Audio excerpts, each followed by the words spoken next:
joining. Here we go. So on our end, we can hear that doorbell. We love that doorbell. I'm not hearing the doorbell, Desi. Sorry. Oh, you are not co-host at this moment. Okay. Hi. Hi, Linda. Hi, Ron. Good to see everybody. Hi, how Hey, you doing? Roseanne. Wonderful. By the way, I did email that connection just now. So you should Thank you. have that. I made a connection earlier, but they might have gone to spam. So good to see you, but I did set that out. All right. And we're going to let a few more Thank you. people in. And Roseanne is here. And so it's good to see you. I know why Roseanne, you're good morning. here. Jamar was at your school doing a presentation. So hopefully we get to hear a little bit about that as we move forward. Linda, good to see you. We're going to see you next week, aren't we? Maybe. Okay, you're muted. You're completely muted. So I didn't hear any of that. Jeremiah, I guarantee I'm going to see you next week. For sure, for sure. Yes, yes, super excited. Oh my God. Hey, can I set up Even, a meeting for you as well next week? uh, you set up, Ron said this. Who are you wanting to set the meeting up with? With you? Me. Oh, me. Well, of course. Yes, the Yes. star. Well, thank you. Who knew? Yes, gladly. I would love that. Yes. Okay, I'll send you an email. Okay. Okay, perfect. Yes. Awesome. All right. Jim, good to see you. Haven't seen you for a while. Awesome. Are you going to commercial UAV? I know you've got a super busy schedule. Yes, no, I am not going to ComUAV, but High Tech will be there. Stop by and say hi to Sean and Walter. They'll be there, but no, I'm actually taking my pilgrimage to Moab. So it's my first vacation in a little while. So I'm going, yes. Oh my gosh, Moab is Well, beautiful. it's being flooded right now if you guys have been watching. Oh, I know I It'll saw. dry out by this weekend. Yeah, yeah. Don't be taking any off-road. Well, you're going to be doing That's off-road. what I'm doing. I know Maybe there'll you. be mud. Yeah, I know you too well.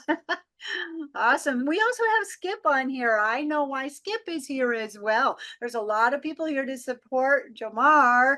And so I'm going to do a shout out and do a couple of my announcements really quick, and then we will segue over to our spotlight speaker because it's awesome to see everyone here to support Jamar being online today.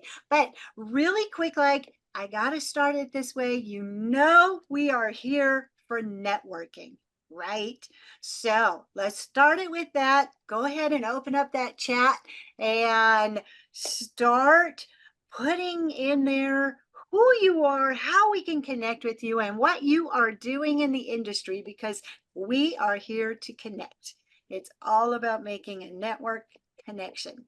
And then with that, I am going to make a couple of announcements. I'm going to apologize actually ahead of time because one of the ones that I'm going to put in is a full-on copy of the post I had made about commercial UAV, the panel that I'm going to be on, as well as some amazing other people, Amy, Vic, Greg, Kenji, Jared, we're all talking about now and beyond the essentials for every drone pilot. I'm also going to put in there a speaker code. So it's a long post that I'm putting in there, but packed with good information, right? So start it with that. Hope to see you. Yes, Ron, I'm going to see you at Commercial UAV. So looking forward to that. Also, there is a welcome reception that is being held at Commercial UAV.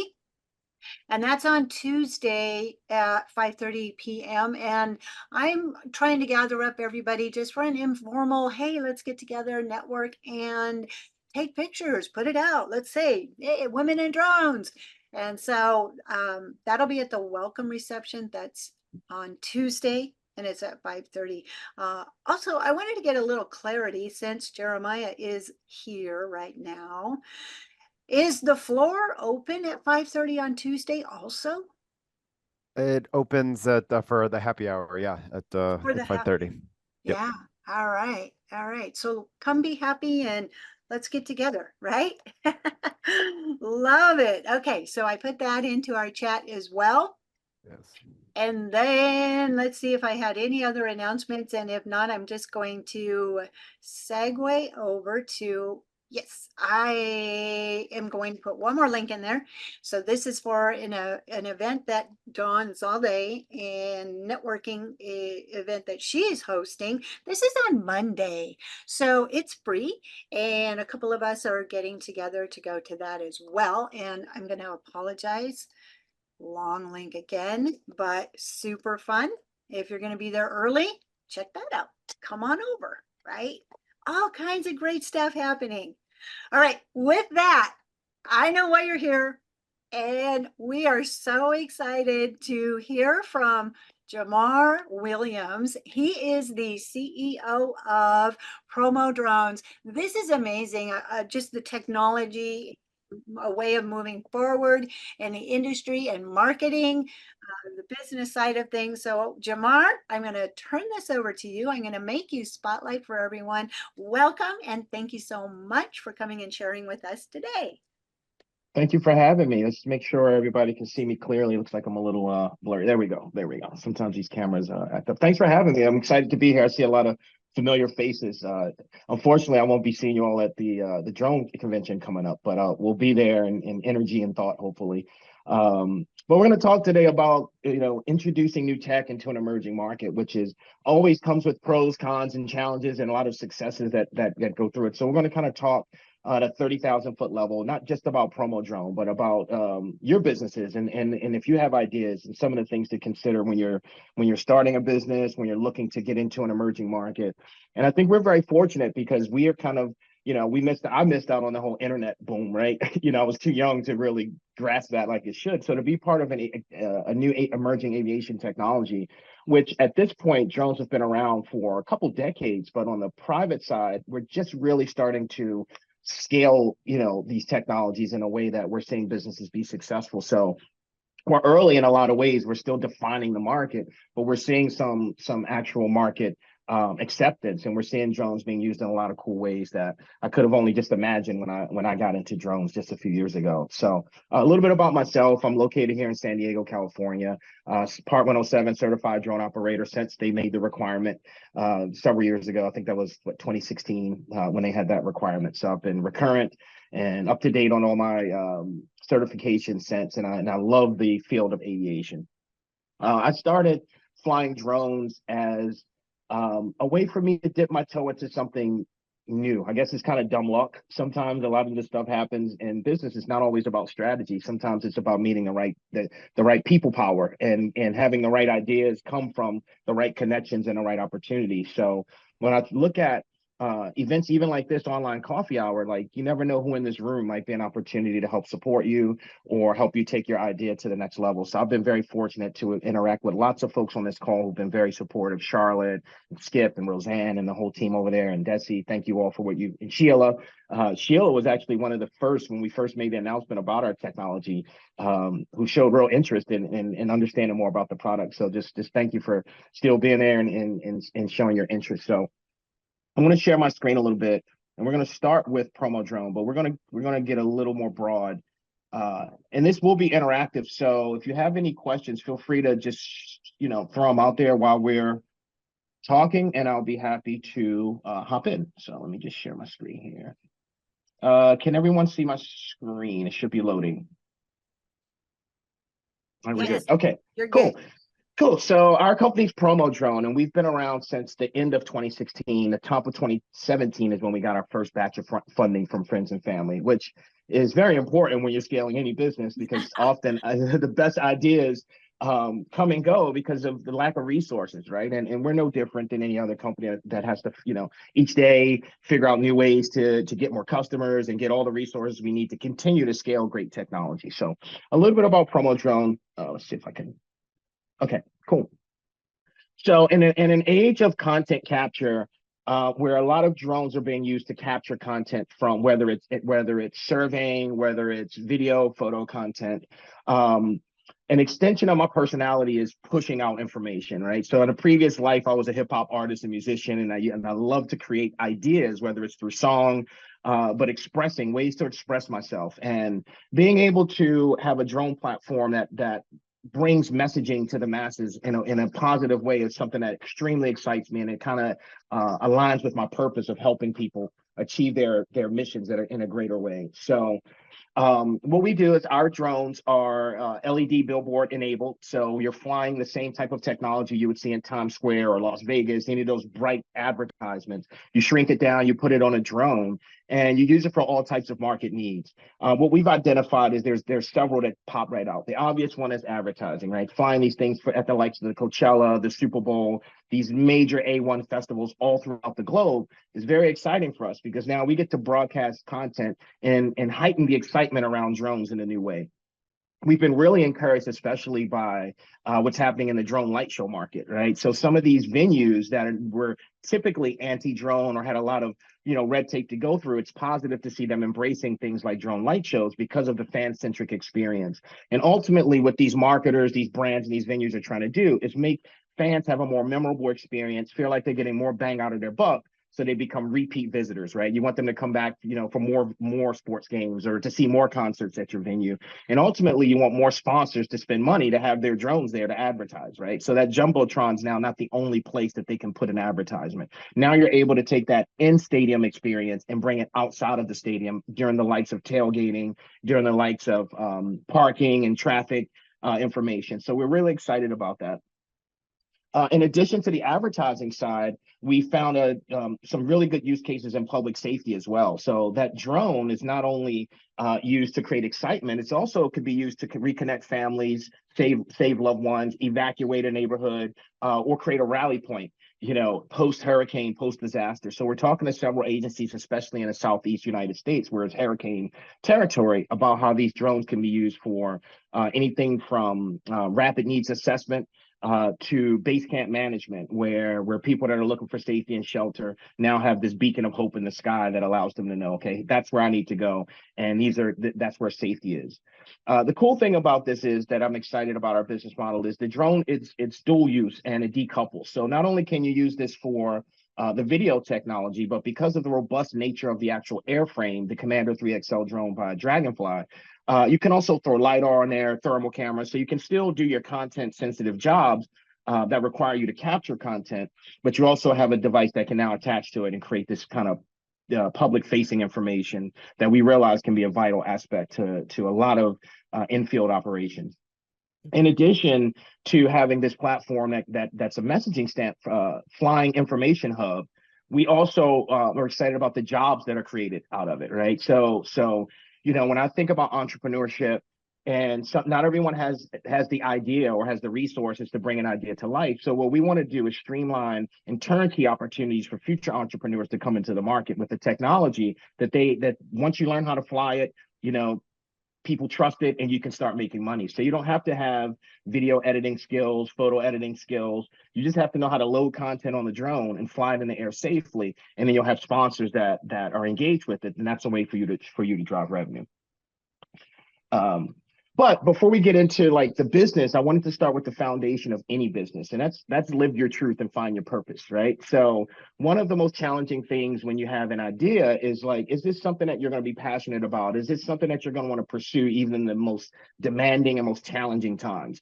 And when you're putting together new technology in an emerging market, it's kind of a double-edged sword because the industry itself is so new and it's going through all types of regulatory challenges and understandings. And then you're bringing something completely new to the forefront of an entirely new industry.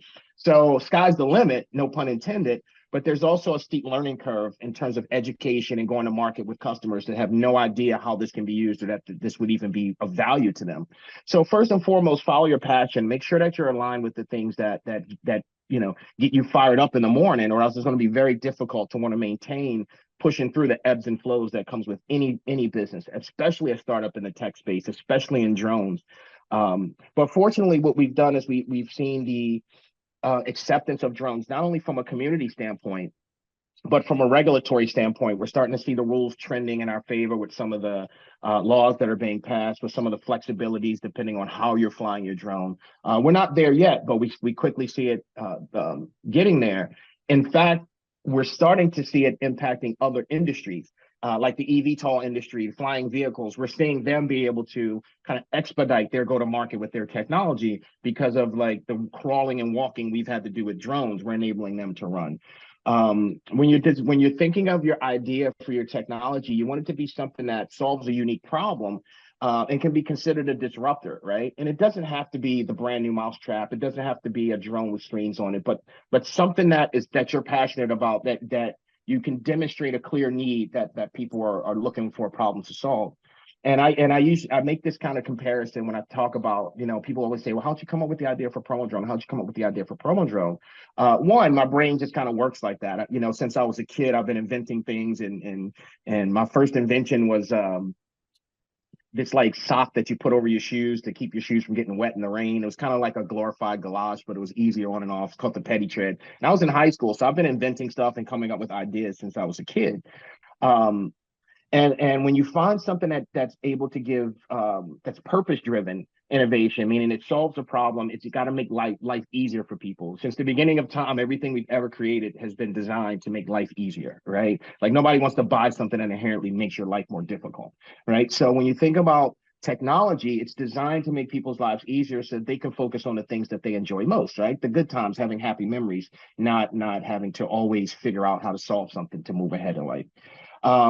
So once you've figured out your purpose, and my purpose with Promo Drone is to give people a better quality of life, to keep people communicating and engaging in a more effective way. And ultimately, I enjoy helping people. So a technology that can create jobs, a technology that can help bring fan-centric, fun experiences to life, and also potentially save lives and reconnect communities is like, that's everything, right? So all the other things come secondary, which is the business success and all the stuff that comes along with the roadmap of tech.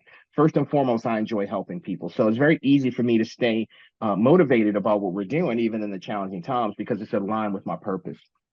Once you have that purpose and understanding, now it's time to understand what the market looks like. Is there already a product that exists? Is there someone doing it already? And if so, how can you improve upon it? Is it an opportunity for you to collaborate? It's not always competition. I know a lot of times, when you talk to investors and people in the market, it's like, who's your competition? Who's your competition? Sometimes the people that you view as competition might be your best collaboration, right? Opportunities for you to fill in the blanks and put the puzzle together in a way you never imagined, with the support from people you probably never expected. So at Promo Drone, we have a collaborative, not a competitive mindset. Like, we understand that we're creating a market for ourselves, but it's about all the people out there that we can help benefit and that can help benefit us, and finding a way for us to work together to make things come to life. So, and understanding your market needs before your investment's important, right? Who wants this? Does it exist already? And where is your opportunity to fit in a very unique space? And then collaborating with established partners and aligning missions is important, right? Like, it takes a village. We've all heard that before. When you're creating something new, especially, it can be very expensive and time consuming to tackle the problem on your own. So if you can partner up with people that are masters of their domain, and they can help support you in things that you bring to the table, and kind of a symbiotic relationship, everybody wins. And with some of our partnerships, what I'll get into today, the reason why we're able to push this technology forward is because of the likes of the Dragonflies, the likes of the Googles, the Carousel partners that we have in our corner. Because they help in aspects of our business that aren't our strongest suit. Like, we're not an engineering company. We don't have engineers that are on staff building drone technology through and through. We're an ideation company. We lead with the intellectual property and new ways to solve problems. And then we collaborate with the partners that have the engineering, that have the manufacturing, that have the design capabilities to help bring our concepts to life. As part of that beginning stage, it's what's important is customer discovery. And what we've done prior to going to market was understanding what the pain points are out there, right? So before you get into even really designing your product, the very first thing you do is start to listen, get feedback, go after who you envision your potential customers to be, and understand what their workflow looks like. Who's the decision maker? How do they make buying decisions at their company? What are they looking to improve from an operational standpoint? And it doesn't have to have anything to do with your technology. You're just seeking to understand their DNA, right? What makes them float? Where are their challenges and their pain points? And then you look for any opportunities for alignment in what you're building. If you've chosen your customer segments appropriately through research, those things will naturally start to align. So as we went to market, we reached out to the advertising agencies, the drone operators, the public safety sectors, and we said, okay, what's stopping you from feeling like you're hitting your ultimate mission objectives? And then you start to get feedback. Well, it's we have too much admin work over here. We're not able to focus on this. We have during the heavy seasons, we have so much inflow that we are, over encumbered. There's too many technologies out there to choose from, right? So oftentimes it comes down to some sort of lack of efficiency, and they're looking for something that will refine their process and give them an opportunity to be successful in a more efficient way. Once you understand that, now you can refine your product and design it in a way that's going to answer their questions directly. So what we were hearing is, event technology is important. There's a lot of technology to choose from, and we don't know what's going to be the best. So you want something that stands out, that addresses, hey, what if there were a product that helps get fans engaged in a more effective way, that helps them be more excited about coming to your event, spending more money, actually encouraging them to spend time and investing their attention into technology that you spent a lot of money on. What if there were a way for the success of those jobs to drive more traffic, get more hits on your website? How would that affect your bottom line? How would that affect the morale of your company? How would that affect your ability to create a positive first impression to the people that matter most, which are going to be your fans and the people that respond to it. So customer discovery is first. That's the foundation. Once you're in your truth and your alignment, who's going to buy it, and what are their pain points? And then you ask questions based on that, and let your customers define the pathway that you go with your product. One of the things that I hear most about my ability as a CEO, this is from mentors and advisors, and I don't take this lightly. I'm extremely humbled by it. Is they say, what makes you a good CEO is that you're able to be flexible and pivot, and you listen to feedback. And I think that's very important. Is I know oftentimes we have this set in stone image of what we envision our product or technology to be. Oftentimes it needs to morph and be flexible for you to be able to get to the next phase of where you want your business to go. So first and foremost, customer discovery.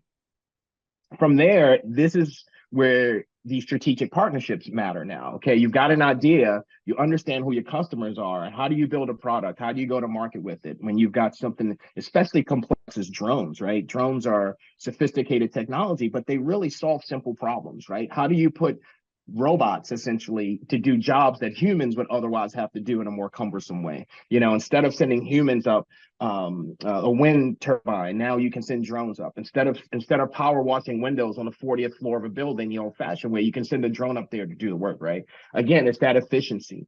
For us, it's finding partners with complementary missions. When we met Dragonfly, ironically enough, at CUAV, it was at CES, but I met Dawn Zola at CUAV. She really loved what our vision of the future of drones were, and invited me to do a keynote at CES at the top of 2022, I believe. It might have been 21. I think it was the top of 2022. I got a chance to share the stage with Cam Chell and Paul Mullen of Dragonfly.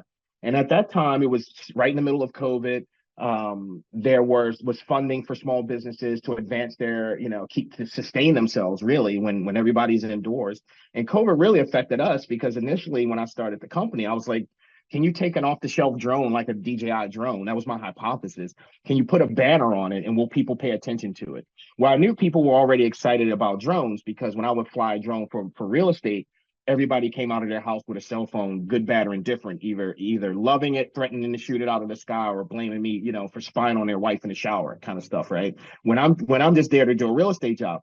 But what I realized at that time was there's a disconnect between the advantages that the technology brought and the perception of what the technology represented, especially from a privacy standpoint. So one of our missions at Promo Drone is to make drone operations more transparent, make communities more aware of the benefits of drones, and actually have them excited to see a drone around. So when we start doing things like QR codes and offering prize packages and things that benefits consumers through the likes of a digital flying information hub, it gets people excited to want to engage with it because they know it's something of benefit to them at the end of the day. So part of our mission is to make drone operations more transparent. So we met Dragonfly at CES, and they saw our what at the time was an alpha prototype, and they loved it. They loved the concept, and they said, "Hey, we've got a drone that we're building," and this was before the C3XL was even announced, that we think would be perfect for your platform. So, as a non-engineer, non-drone building company, having a partner with 25 plus years of drone building experience want to partner up, invest, and become a manufacturer, that took a lot of it shortened the gap, right, on the in the timeline on how much time it takes for us to have an idea and how much time it takes for us to have a physical product. So we had the engineering benefit of 2.5 decades of Dragonfly's expertise, their market reputation, and their resources to help tool our very first prototypes, which is the Starling X.2, which you see in market now, which we have customer interest, letters of intent, all types of orders coming in for it. So find partners with complementary missions. Who's in the market doing something that fills in the gaps, and how can you benefit them? Our complementary mission with Dragonfly is we have a drone that is robust and can carry the payload. On their side, they have now a payload that is unlike anything that any other drone company offers. And they are creating this unique space to say, hey, look what our drone can do, our Swiss Army knife of drones. It's not just for cameras and winch systems. Now you can do all types of new mission operations with the likes of a digital display. So we're opening up new pathways to opportunities for our partner. It's a win-win symbiotic relationship. The same works for Google. We do have an investment in a partnership with Google for startups where they've invested capital as well as resources in our company to develop our AI. Now, this AI solution is once the drone's in the air, we're talking demographics of the audience, understanding the types of consumers that are paying attention to that advertisement without personally identifying them, right? So we're looking at archetypes, age, gender, perceived gender, and how long they're looking at ads so that we can quantify the ROI on the experience. So the same way, you're paying for a Facebook campaign or an ad, and you're getting your metrics, typically that's gone kind of money on the table, left on the table for outdoor advertising, right? Like how many people are passing a billboard, how many people are looking at it. That technology just hasn't been invested in. So we want to start at the top with using drones as a way to provide that ROI as well as that experience. So we've got Google that's helping there. We do have a partnership with Mitsubishi Electric as well, which we haven't quite made that announcement, but we can talk about it.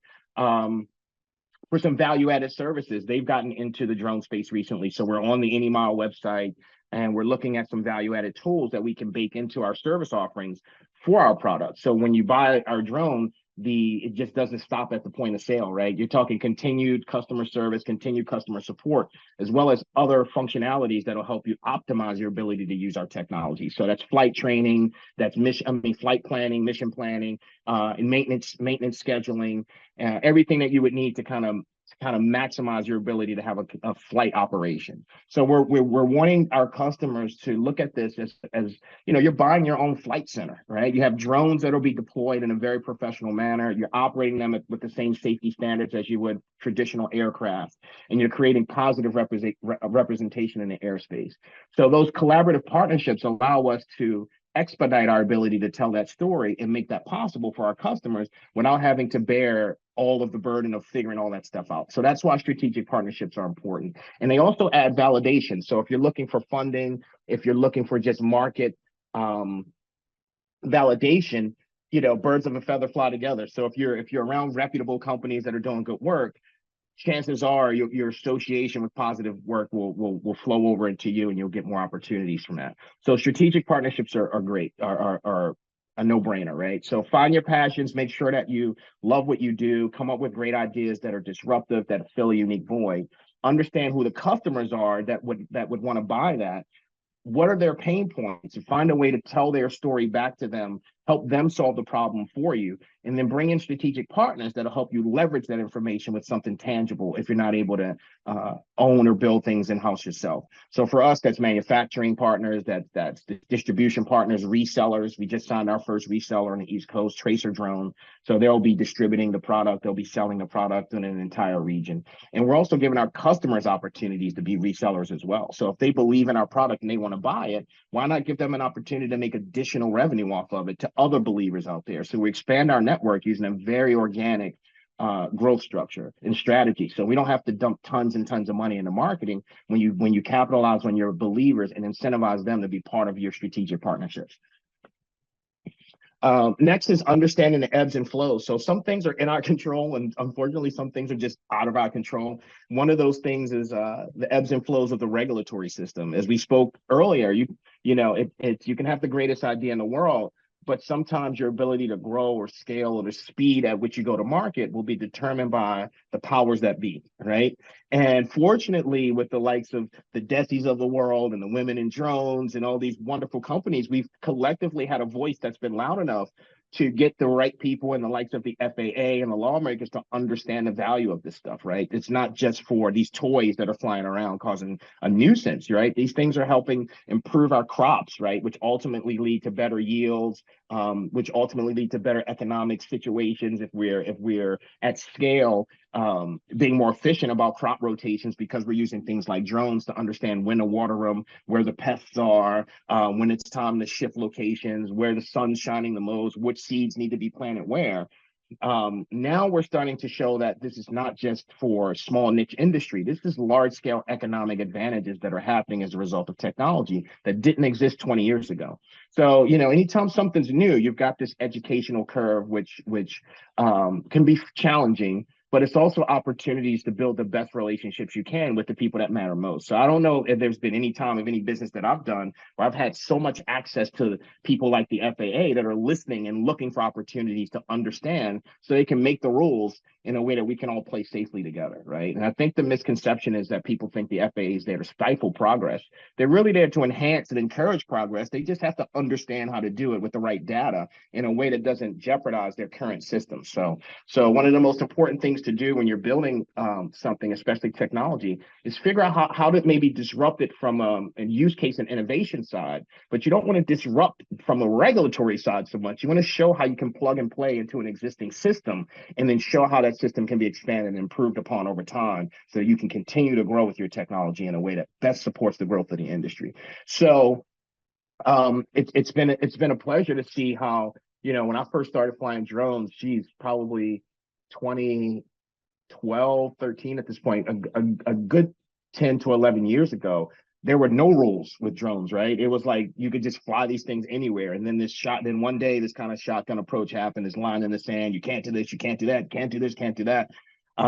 Because they're in the business of managing air safety and reducing risk as it pertains to humans, right? At the end of the day, right? They don't want more people being put at risk in order for new technology to have its place. So you have to show how this new technology is going to be operated in a way that doesn't put people at risk. One of the biggest questions we get from customers and people interested in our tech, and Desi, I can't see questions, so feel free to stop me if there's questions popping in. I think we're just all in awe. We love it. It's fantastic, and you are spot on.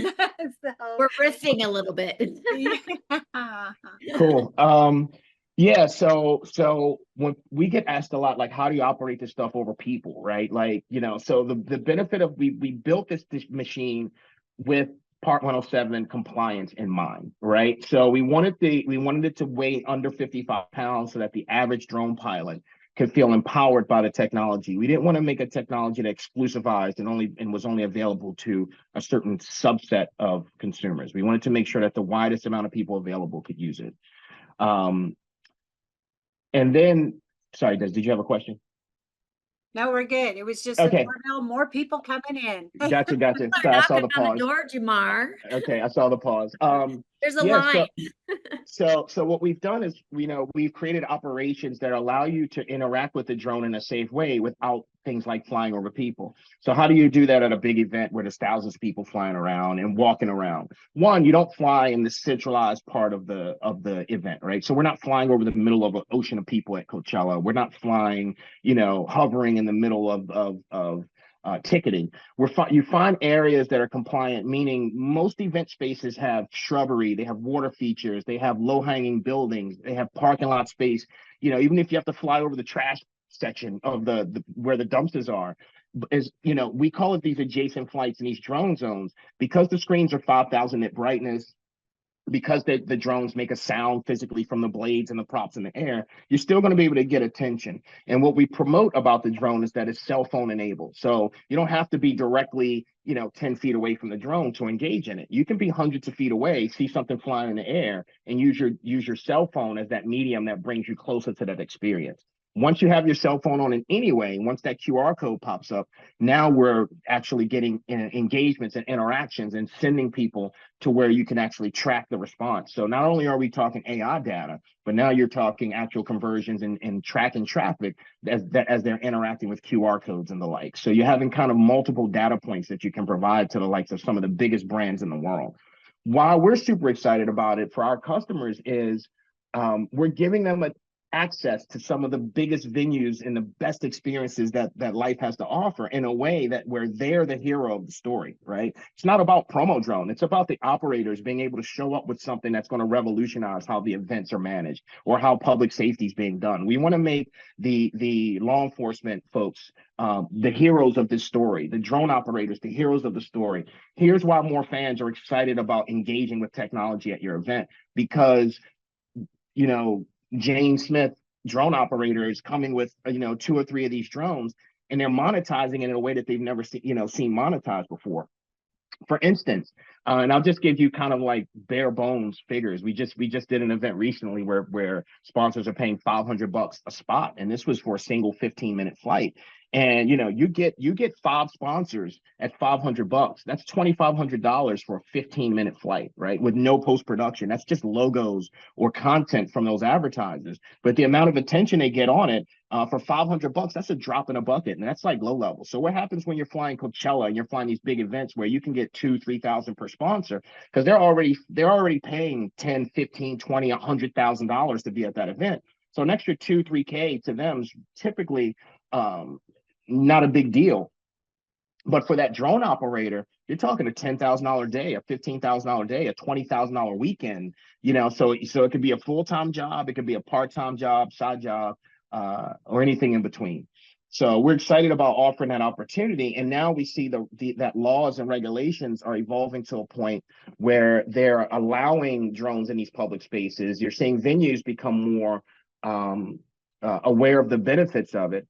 And so we're positive about what the future looks like in terms of deployment of these types of drones in a variety of scenarios, especially public crowd-facing venues. This is one of the most important things. It's buyer willingness and ability to pay, right? Like, we all have the best ideas and the best intentions. And it's like, once you find out who you think will buy it, how are they purchasing technology, right? Are they one-offs? Are they people that have to go through multiple chains of command to make a decision on buying technology? What's that buying cycle look like? How long does it take?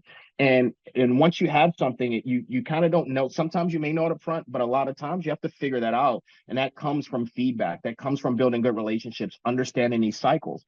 Because once you have a cadence to how people will buy and can buy your product, then you start to understand what your sales cycles looks like. So when you're forecasting and you're updating your sales potentials and your leads and all that, you're thinking in your head, okay, I'm talking to a public safety agency, and I know typically it takes X number of months for us to even get to a point of a decision. Or I'm talking to a very excited drone operator who's ready to put their deposit down right now, but they may have challenges in other ways in terms of acquiring the technology. So you have to find out exactly, who's going to buy it, what's the buying cycle look like, and what's their ability to pay. And once you have that, it's your job to figure out how to make that easier and more streamlined for them. Sometimes it's like, hey, let's find ways to bring money to the table to meet you halfway, right? If they're budget sensitive, which some agencies and folks are.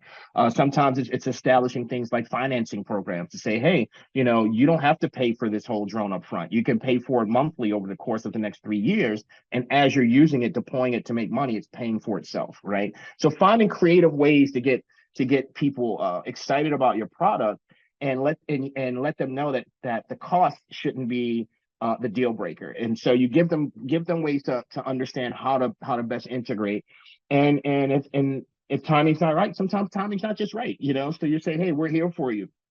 We just got an LOI from a customer on the East Coast, which we made the announcement for already, for 20 of our drones, which is a big order, right? So as exciting as that is, it's also challenging because now it's like, okay, it's not just going to market with 1 or 2 drones with a customer. You're talking 20 drones. So managing the entire team around and helping them build up an ecosystem where those drones can be deployed across, the East Coast in a safe and efficient way. So we're learning just as much as we're teaching to our customers. So a big part of this is understanding how they buy, when they buy, what those buying cycles are, and how do you align that with your sales strategy, knowing that you have goals and things that you're trying to hit. But sometimes you're limited by the customer's ability to actually purchase your product. So if you're not doing something you love and you're not passionate about it, you're going to get a lot of no's or what ifs or who else before you may get your yeses. And you have to be able to maintain. It says not how many times you fall, it's how many times you get back up. And at the beginning, it can be very challenging understanding who exactly your customer is when you're getting a lot of curiosity, when you have such a steep learning curve of something that people have never experienced before and may not have a direct like, oh, we needed this, so let's get it. You're showing them something that they didn't know they need, and showing it to them in the way that creates benefit they didn't know they were missing out on, right?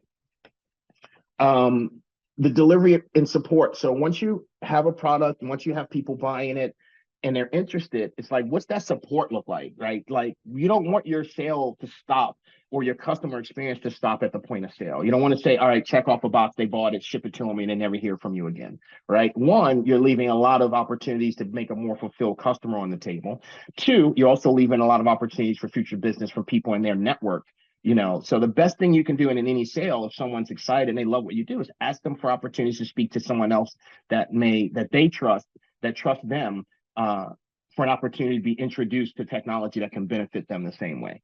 So once the customer's decided to make a purchase, who handles the logistics of getting it to that customer? Who's following up with that customer to ensure they're having a pleasant experience? What's the feedback loop look like so that you can intake information in order to improve your processes? So the next customer gets an even better and more refined experience. And you continue to evolve until your systems are in place enough for you to create a kind of a seamless and consistent experience, no matter if they're buying from a reseller on the East Coast, a reseller on the West Coast, or somebody in the Midwest. Our goal at Promo Drone is to be the OEM, right? So we want to be the manufacturer. We want to empower regional sales teams, independent contracted salespeople with experience selling drones. We want them to be the ones that take this to market. They already have the customer base, they have the knowledge base, and we want to just give them the product, right? We want to say, hey, here's another great product to add to your lineup. It's unlike anything else that you're offering. It's going to stand out. So this is that marquee item that if you were to walk into a showroom of drones, the shiny drone that would shine in the middle, and get everybody excited to know that this is a place they want to do business.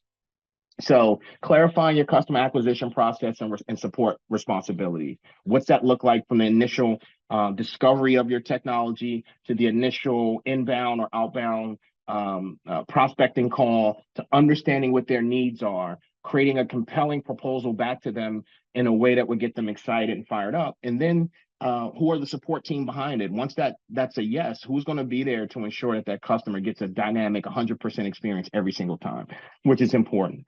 So that's just kind of the flow going from an initial idea through partnerships to vetting it, to getting feedback, to making sure it can be deployed properly, and that you have some financial incentives to do it, to delivery and support. And then your roadmap. What's the future look like, right? So what we've done recently, as we are starting to onboard and get new customers, which our sales cycle has a little more length to it than some of the less expensive, already understood drone use cases. is we have supporting ways that we make money at our company, right? So it's not just about selling drones. We also have contracts with the likes of the city of San Diego. So what we do is we subcontract work out. We get work from agencies because of our brand rep, market reputation, our brand experience. So people come to us as the drone company and they say, hey, I know you do drones with displays, but what if we don't want a drone with display? That's fine too, right? We kind of are priding ourselves on being a purveyor of anything drone related. So if people are looking for drone tech that does other things, because we're drone agnostic, meaning we don't build drones internally, it gives us the flexibility to say, hey, maybe this product over here is good for you or that product, and we can still make revenue as a consultant, right? We can make revenue as a contractor where we subcontract out, and now we're creating employment opportunities for drone pilots in another way. Then you have things like maintenance and training and all these things that you can package up that goes along with the sale, which continues to drive our ability to not only make revenue, but provide good value add to our customers as well. So it's a win-win all across the board. And our culture at Promo Drone is we always look for win-win-wins, right? It can't be self-serving and just benefit Promo Drone. We don't want it, even if it's a great opportunity. It has to be something that everybody involved wins, because that's how you maintain good relationships. You don't want people to have resentment that they made a bad deal, even though they signed something that benefits you, because that just makes relationships more challenging.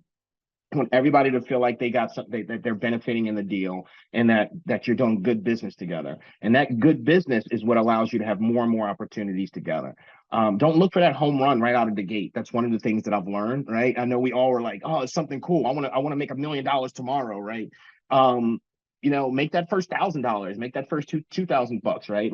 Like it's stepping stones. I know we live in kind of this microwave era of Instagram and social media where everybody looks super successful overnight. But, they say it takes a good 10 years for any real business, especially businesses like the technology, to really like find their foothold and be ripe for scaling and taking business to the next level.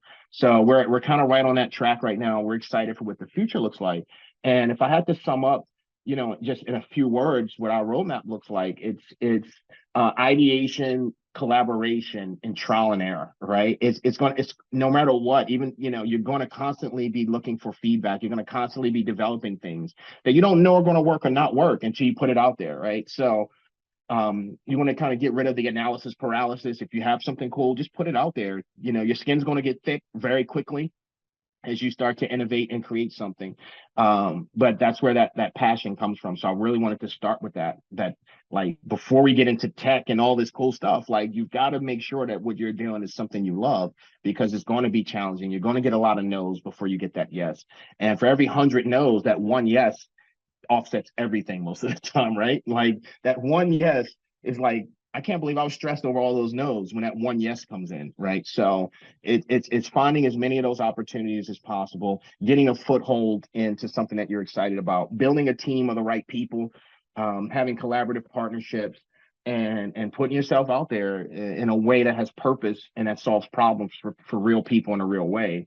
And if you stay consistent with that over time, then you should start to see some success from what you're doing. We're about 15 minutes out. I don't think I have any more slides there, but happy to open it up for discussion if anybody has any more specific questions related to Promo Drone or just what our process has been like growing our business. And we still have a way to go, right? Like we've done some really cool stuff, but we're excited about what 2025 looks like as we start to convert some of these early adopters into actual real world users, and you'll start hearing about their success soon. So thanks for your time with that. And that's the end of that kind of PowerPoint, and happy to kind of keep it organic from here. Oh my gosh. Fantastic. That was fantastic. So Thank you. engaging, so powerful for developing your business, making those networks, making that connection, and reaching beyond. I love that. That's just been very, very powerful. So couple things. I know one of the things that you actually addressed it was a question regarding flying over people and such like that. And so you actually addressed that as far as staying out in the surrounding areas. And that makes perfect sense, because who's going to look straight up at it? Exactly. Right? Exactly. Yeah, it doesn't have to be overhead. Overhead's actually, like you said, that's the least efficient way to do it. So it's introducing the concept, because immediately that's where people's brains go. It's like, you have to fly over people for this to work. So I've learned to just jump right into it right off the top. That's why I did that, you know, Awesome, awesome. face it head on. So Charlotte has been communicating behind the scenes. I think she actually had asked if she could share a video. Is that? I'm having technical issues. I found, Jamar, we have so much content, and I finally found one that's like 50 seconds. I said, even because I'm working with people that have no visibility into this world, right? So knocking on the arenas and knocking on the thing. It's a 60-second video, and I'm doing, you guys never do this, a 13 device technology migration for your home in one day. I highly do not recommend that. So I apologize, but we will make sure that I think Jamar probably has a bunch in his back pocket. But it is the art of the possible, you guys. It is, and I'm coming from 40 years in technology and trying to share what Jamar just beautifully represented this morning to people that haven't thought about it. So it's finding that low-hanging fruit. Okay, let's find out who's doing videography in stadiums already. Oh, I'm going to knock on those doors. And that gets the discussion going. But there's so many ways, you guys, to have an impact, compel and inspire, and really expand not only your knowledge, but what you can do, in terms of this industry. So sorry about the video. No, we can send it out in a link. We'll send some stuff Oh. to you, Desi, and you can send it out to the community.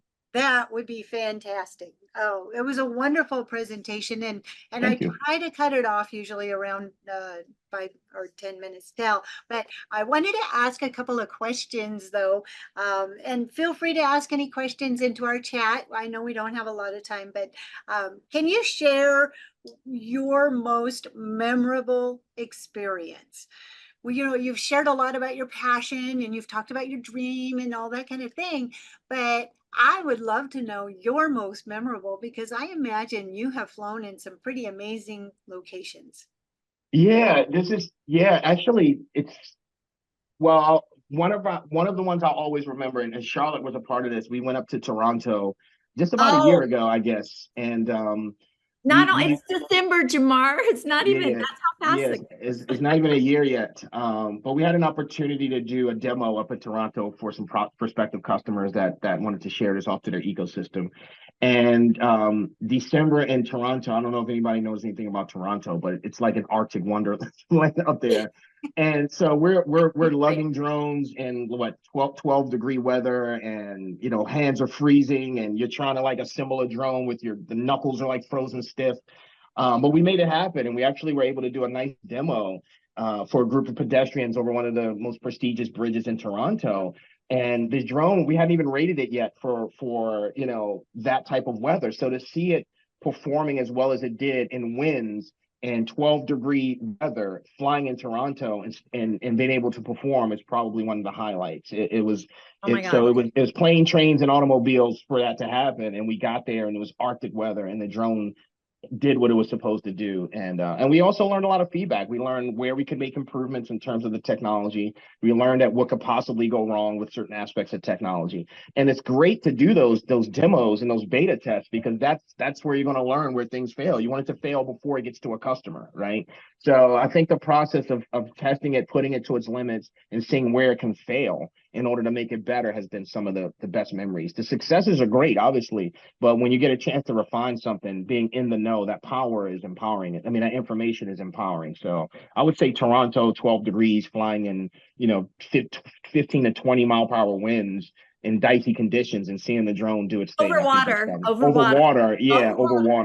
And the thing is, to add to the experience, because I'm following him. We actually had a drone in the air videotaping the whole event, but these guys were either fixing something, and we were surrounded by skyscrapers as well as a freeway. So the public safety announcements were going over the freeway. We had walkers, we had people in hot tubs, even watching this thing.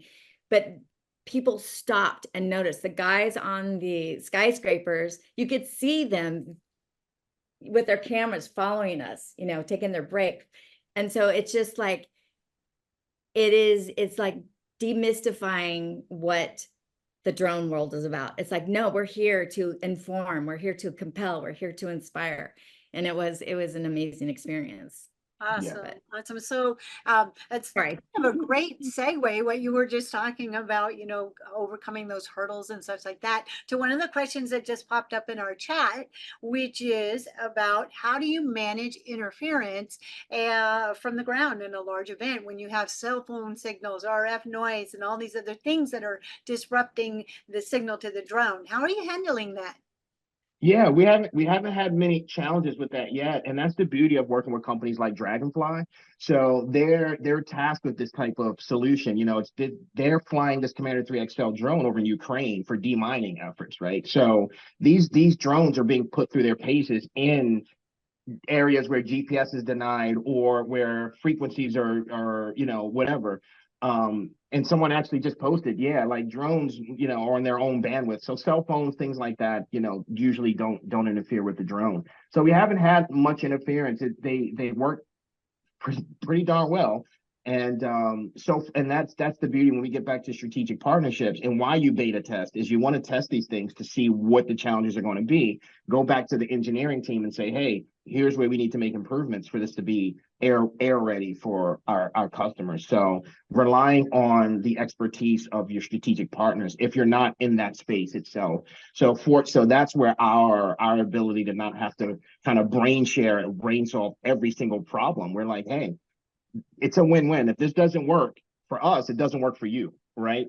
So that's where we have the confidence of our partners to be able to solve those problems and to make sure the drones can perform as needed. And that gives us flexibility and not being locked in to any one airframe forever in many different ways if we're finding challenges with the particular aircraft or we need it to be used. Because even certain regions of the world can't use non-native drones, right? So like we have interest from India. And in India, they can't use non-Indian manufactured drones. And some of those companies have their own airframes, but they want the Starling on their drone, right? So now it's figuring out ways to work with Dragonfly for this to be working on other drones in areas where it's non-conflict and where we have to use other people's drones. So we have that benefit of being agnostic in order to solve some of those technological problems without having to, be encumbered by the ones that have to, be on the cutting edge of figuring it all out. We have the benefit of the brains of our strategic partners. That helps with those types of challenges. I love the partnership strategy. I love that. So, Karina, I saw you had your hand up. You have a question? Are you saying hello or yes, I agree? Everything's awesome. Did you have a question that you wanted to ask? No, I was just applauding that. Yeah, that's great to be UAV agnostic, and so kudos. Yeah, thank you. I agree. Yeah, it helps. But we love our partnership with Dragonfly. So they're outstanding to work with, and we're super loyal, and we couldn't be more grateful to have such a competent partner believe in our vision the way that we do. So that's we're fortunate in that regard. Yes. Well, this has been fantastic. The information that you have provided, just the inspiration that you've provided, and in such a huge way, the stuff that you've covered. And so love what you're doing. Can't wait to see Thank you. And so okay, I'm really going to be running out of time. What is your next event that you're going to be at? We're still figuring that out. Unfortunately, I've been dealing with I tore my Achilles, as some people may or may not know, which is a brutal injury. So the last 3 months, I've been kind of just focusing on getting myself back up to a point where I can actually engage at the level that I want to be engaged in. So I was just cleared to be out of my boot yesterday. So I'm excited that I'm actually transitioning into new shoes. So what we're looking at in terms of reason why we're not at CUAV this year is we're expanding our strategy to focus on more of the end user use cases. So we're looking at the advertising and marketing conventions, the public safety conventions, the areas where the actual end users will be. We love the drone conventions and they're great. But right now we're more focused on the actual end user customers. And when you're lean and you're startup and you're scaling, you have to be more considerate of where you're putting your time and energy. So we want to be focused on there so we can make more of a splash on the non-industry folks that are interested in adopting this technology. So that's what it looks like. We're also part of the Future Flight Global which with the eVTOL, so part of that advanced air mobility strategy of electrifying the airways starts with drones. So we're part of that conversation, and we're using our resources and support that we've gained in this area to help grow the future of what aerial transportation looks like. So that partnership with Future Flight Global, Tony Drummond and her team over there is working out, is something that you'll be hearing a lot more about that as well. So new industry opportunities. Well, for we the look tech. forward to doing that. One plug for local Okay. folks. Don't forget about Innovation Day right here at Oh, Petco, yes. which we might be in the sky. We might be, and that's my goal last year was my first event. I'm like, we're going to be flying next year. So that's the vision. It's like what's happening, not during the game, perhaps, to get things greased up. We had a huge opportunity with one of the tribes here in America. They pushed it up to the chief. They're receptive, you guys. That is so exciting. But Innovation Day is September 24th right here in San Diego for those of you guys that are local. And you'll be seeing that more on our posts and stuff. So we'll share that later. Awesome. Thanks, Charlotte. I'll put a link. Oh, I'll put a link in really quick, like here too. There. Innovation Day, San Diego, Yes. September 24th. Yeah, we'll be there. We'll be there. But thanks for your time. This has been amazing. Thanks for all that you Thank you. do. You're bringing the community together, and what you do matters. So we're grateful. We couldn't do it without the likes of folks like you, Desi, and your team. So thanks for having us on, and it's been great. Thank you. Well, thank you for joining us. Thank you for all the great information and love what you're doing. Look forward to seeing you out there in the skies. And Thank you. Charlotte, thank you too for all your input that you shared. All right, Yes. bye everybody. We All will right, folks. see Thank you. See you soon. Sheila is going to be running next week. No, Louise. Louise is hosting next week. Sheila will be hosting the week after. I will be out for 2 weeks. You're going to forget who I am. Never. All right, folks. Have a good Not day. possible, All right, Desi. No, no. Bye-bye. Bye, Bye, Jamar. everybody. Nice to see you guys. Bye. That kind of wraps it up.